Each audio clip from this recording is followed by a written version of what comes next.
오늘은 어버이 주일인데요. 예배드리는 성도들의 형편은 다 같지 않고 다르리라고 생각합니다.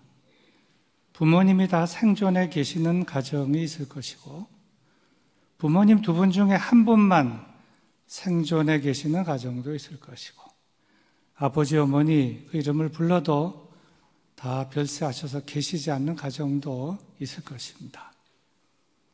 하지만 오늘은 어버이 주일이기 때문에 어버이 주일에 대한 말씀, 또 부모 공경에 대한 말씀을 나누고 하나님께 감사하고 또 부모님께 감사하는 은혜의 시간을 갖도록 하겠습니다. 오늘 주시는 하나님의 말씀은 이렇습니다. 자녀들아, 주 안에서 너희 부모에게 순종하라. 이것이 옳으니라. 내 아버지와 어머니를 공경하라. 이것은 약속이 있는 첫 계명이니 이로써 내가 잘되고 땅에서 장수하리라. 모든 자녀들은 주 안에서 부모에게 순종하라 말씀하셨습니다. 그리고 이것 옳은 것이다 말씀하셨습니다. 그리고 이어서 이렇게 말씀하신 것입니다. 내 아버지와 어머니를 공경하라.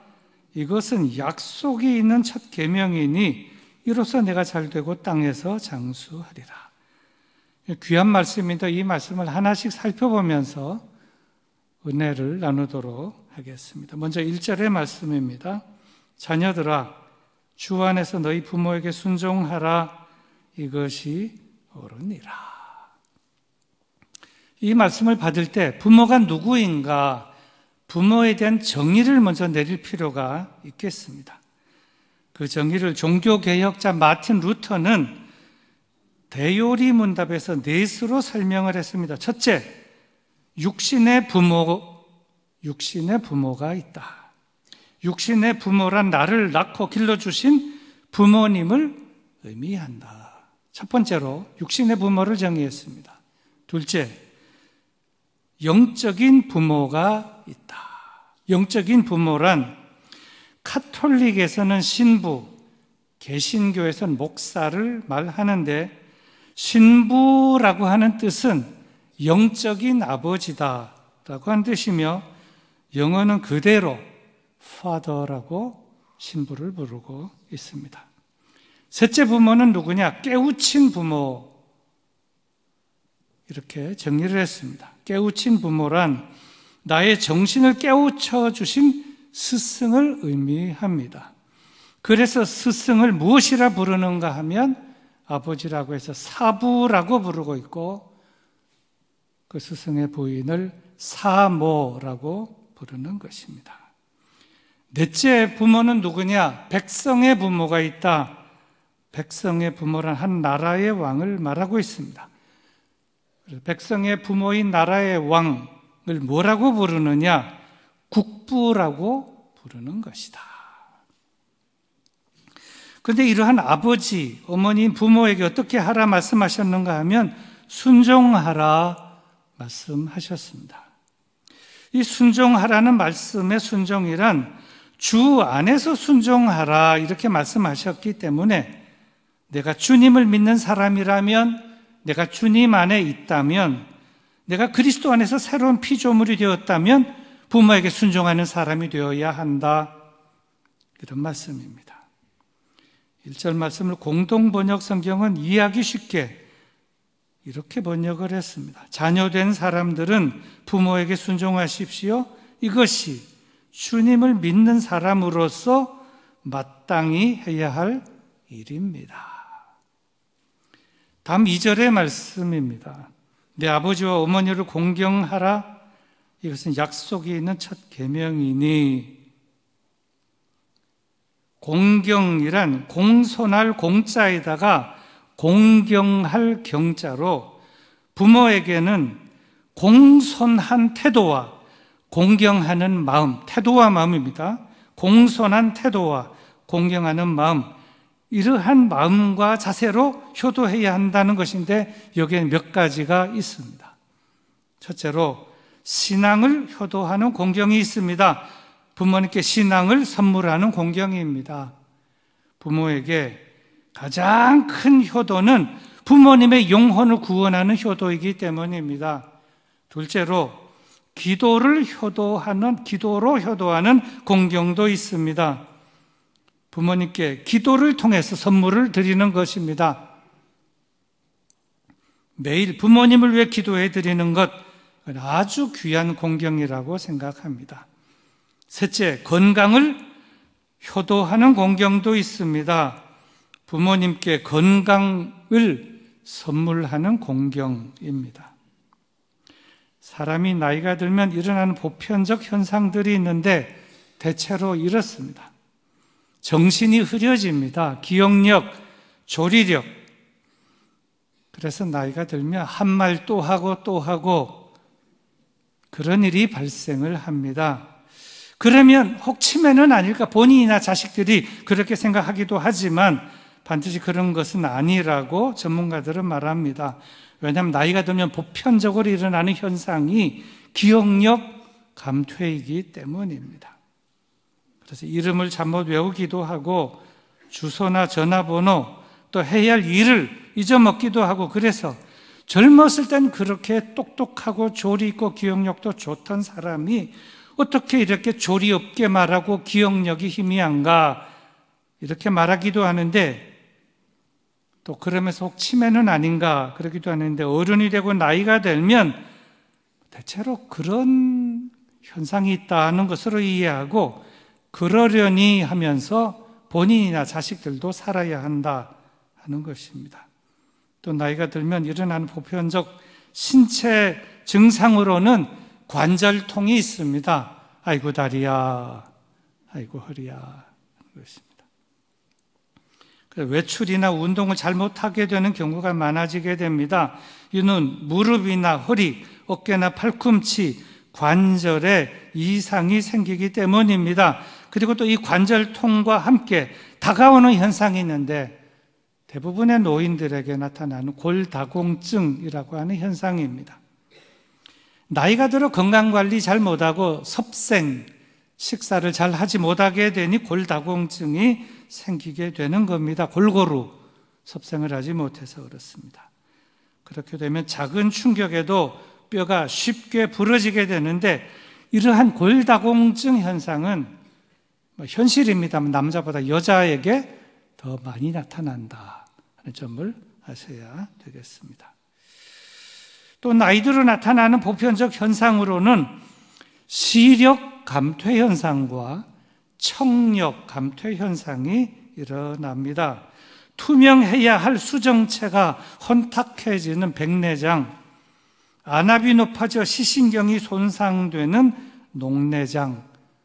그래서 이런 백내장과 녹내장 현상이 75세 이상이 되면 주로 나타나게 되는데, 이런 신체 변화를 겪고 계신 부모님들에게 자녀들은 치료로 부모님을 공경해 드리는 것이 적절한 효도일 것이다, 이렇게 생각합니다. 그런데 옛날이나 지금이나 이 세상은 타락한 세상이어서 하나님 말씀대로 사는 자녀들은 많지 않고, 진심으로 부모님을 공경하는 자녀들도 많지 않다 보니 자녀가 부모에게 잘 효도하는 사람에게는 상을 주는 시대가 되었다. 이건 참으로 가슴 아픈 일입니다. 그만큼 이 사회가 타락한 사회가 되지 않았나. 마땅한 것인데 마땅한 일을 하는 사람에게 상 주는 시대가 된 것은 이 사회가 심히 타락한 시대가 되었다, 이렇게 생각을 하게 되는 것입니다. 다음 3절 말씀입니다. 이로써 내가 잘 되고 땅에서 장수하리라. 이 말씀은 축복의 말씀입니다. 잘 되리라, 장수하리라 하는 것입니다. 부모님의 말씀에 순종하는 자녀들에게는 잘 되는 축복을 주시고, 부모님을 마음으로 공경하는 자녀들에게는 장수의 축복도 주신다. 하나님의 말씀입니다. 이제 말씀을 맺겠습니다. 사람들은 대부분 효라고 하는 개념은 대부분이 유교적인 개념으로 이해하고 있고, 그래서 효의 시작도 유교에서 시작된 것으로 이해를 하고 있으나, 사실은 그렇지 않습니다. 정확하게 말하면 부모님께 대한 공경과 효의 가르침은 유교에서 가르치는 것은 맞으나 유교만 가르치는 것이 아니라 모든 종교에서 가르치는 것입니다. 효. 또 부모님께 대한 공경과 효에 대한 가르침의 시작을 가장 먼저 한 종교가 어느 종교인가 하면 유교가 아니라 기독교입니다. 왜냐하면 유교의 창시자라고 할 수 있는 공자가 활동했던 시기는 기원전 6세기이지만 기독교 경전이 성경에서 부모님을 공경하라는 십계명을 주신 시기는 공자가 활동했던 시기보다 1000년 전 기원전 15세기에 하나님께서 출애굽한 이스라엘 백성들에게 주신 말씀이었기 때문에 그렇습니다. 그래서 효 사상의 원조는 유교가 아니라 기독교이며 효 사상의 원전, 이 원전도 사서삼경이 아니라 성경이라고 하는 것입니다. 제가 언젠가 아버지라고 하는 글을 읽었는데 제가 참 심쿵했던 적이 있습니다. 그래서 잠시 인용 소개하려고 합니다. 아버지란 기분 좋을 땐 헛기침을 하고 겁이 날 땐 너털 웃음을 짓는 사람이 아버지다. 아버지란 자기가 기대한 만큼 아들, 딸의 학교 성적이 좋지 않을 땐 겉으로는 괜찮아 하지만 속으로는 화를 내는 사람이 아버지다. 아버지의 마음은 먹칠을 한 유리로 되어 있는 것 같다. 그래서 아버지 마음 잘 깨지기도 하지만 속은 잘 보이지 않는 사람이 아버지이고 아버지의 마음이다. 아버지란 울 장소가 없기에 늘 슬픈 사람이 아버지이다. 아버지가 아침 식사를 하고 일어나 나가는 장소는 즐거운 일만 기다리고 있는 장소가 아니다. 아버지는 매일 머리 셋 달린 용과 싸우러 나가신다. 끝없는 일, 직장 상사에게 받는 스트레스, 그리고 피로이다. 아버지란 내가 아버지 노릇은 제대로 하고 있나? 나는 아버지다운가 하는 자책을 날마다 하면서 살아가는 사람이 아버지이다. 아버지란 자식을 결혼시킬 땐 속으로는 한없이 울면서도 얼굴엔 웃음을 짓는 사람이 아버지다. 아들, 딸이 밤늦게 돌아올 때면 어머니는 10번 걱정하는 말을 쏟아내지만 아버지는 아무 말 하지 않고 10번 현관만 쳐다보는 사람이 아버지다. 아버지의 최고의 자랑은 자식들이 남의 칭찬을 받을 때이다. 아버지가 가장 꺼림칙하게 생각하는 속담은 모범을 보이며 살아라 하는 속담이다. 그래서 아버지는 늘 자식들에게 그럴듯한 교훈을 자식들에게 하면서도 정작 자신은 모범을 보이지 못하기 때문에 늘 미안한 마음으로 살아가는 사람이 아버지이다. 아버지는 종종 이중적인 태도를 취하기도 한다. 이유는 아들, 딸은 나를 닮아주었으면 하고 생각은 하면서도 솔직히 나를 닮지 않아 주었으면 하는 그런 마음도 가지고 살아가기 때문에 그렇다. 아버지란 돌아가신 뒤에도 두고두고 생각나는 사람이 아버지이다. 아버지란 결코 무관심한 사람이 아니다. 하지만 때로 아버지가 무관심한 사람처럼 보이는 것은 아버지의 체면, 아버지의 자존심, 아버지의 미안함 같은 것이 어우러져 아버지의 마음을 쉽게 나타내 보이지 않기 때문이다. 아버지의 웃음은 어머니의 웃음에 2배쯤 진하지만 아버지의 울음은 어머니의 울음의 10배쯤 될 것이다. 아들, 딸들은 아버지의 수입이 적은 것이나 아버지의 지위가 높지 못한 것에 대해 불만이 있지만 아버지는 그렇기에 늘 속으로 울며 살아가는 것이 아버지이다.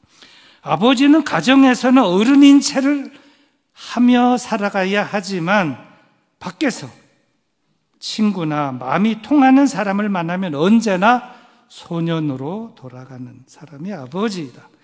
아버지는 어머니 앞에서는 기도도 잘 안 하지만 혼자 차를 운전하면서는 큰 소리로 기도하는 사람이 아버지이고 주기도문을 외며 기도하는 사람이 아버지이다. 어머니의 가슴은 봄과 여름을 왔다 갔다 가지만 아버지의 가슴은 가을과 겨울을 왔다 갔다 하는 사람이 아버지이다. 이것이 아버지고 아버지 모습이라는 것인데, 그래서 자녀들은 아버지를 잘 위로하고 그 마음을 기쁘게 해드려야 한다 하는 것입니다. 그런가 하면 어머니에 대한 공경도 마찬가지입니다. 자기를 잉태하고 임신하고, 아기를 잉태하고 임신하고 출산의 고통도 겪고 진자리 마른 자리 갈아뉘고 먹히고 입히며 끝없이 수고와 봉사를 감당하는 분, 그분이 어머니이다. 그래서 조선시대 이퇴계 선생님은 어머니에 대해서 이렇게 표현을 한 적이 있습니다. 여성의 극치는 어머니가 됨에 있다. 여성이 어머니가 되었을 때 인간의 모든 아름다움은 다 갖추게 되는 것이다. 어머니는 가장 강하면서도 가장 부드럽고 가장 너그러우면서도 가장 뜨거우며 어머니로 살다가 죽을 때도 어머니로 죽는 것이 바로 어머니이다. 그렇습니다. 이래서 어머니는 위대한 존재이고 어머니는 아름다운 사람이 아니겠습니까? 잘하는 식귀이지만 양주동 박사님은 어머니에 대하여 이렇게 표현하였습니다. 나실제 괴로움 다 잊으시고 기를제 밤낮으로 애쓰는 마음, 진자리 마른 자리 갈아뉘시며 손발이 다 닳도록 고생하시네. 하늘 아래 그 무엇이 넓다 하리요 어머님의 희생은 가히 없어라. 어려선 안고 업고 얼러주시고 자라선 문 기대어 기다리는 마음, 알을 싹 그릇 될 사 자식 생각에 고우시던 이마 위에 주름이 가득, 땅 위에 그 무엇이 높다 하리요 어머님의 정성은 그지 없어라. 사람의 마음속엔 온 가지 소원, 어머님의 마음속엔 오직 한 가지, 아낌없이 일생을 자식 위하여 살과 뼈를 깎아서 바치는 마음. 인간의 그 무엇이 거룩하리요 어머님의 사랑은 지극하여라. 그래서 저는 이렇게 생각합니다. 카네이션이 가장 아름다울 때가 어떨 때인가? 카네이션이 가장 아름다울 때, 그 카네이션이 아버지의 가슴에, 어머님의 가슴에 달려있을 때가 가장 아름다워 보일 때이다. 저는 그렇게 생각합니다. 우리 말씀을 생각하면서 우리 다 같이 잠시 기도하도록 하겠습니다. 부모님을 주신 하나님께 감사하고 부모님의 사랑과 은혜에 감사하며 기도하겠습니다. 기도합시다.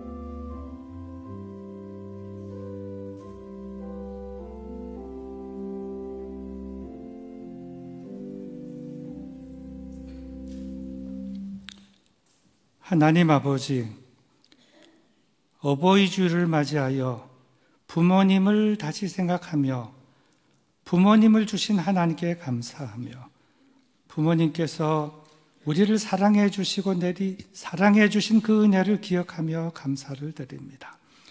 우리는 스스로 홀로 태어난 존재가 아님을 압니다. 하지만 너무나 종종 잊고 내가 노력해서 잘나서 오늘의 내가 된 것으로 착각하며 살아갈 때가 많이 있습니다. 하나님의 은혜에 먼저 감사하고 부모님의 은혜와 사랑에 감사하는 우리 모두 다 되게 하여 주시옵소서. 이 땅의 모든 부모, 어버이들을 하나님 축복해 주시옵소서. 예수님의 이름으로 기도드리옵나이다.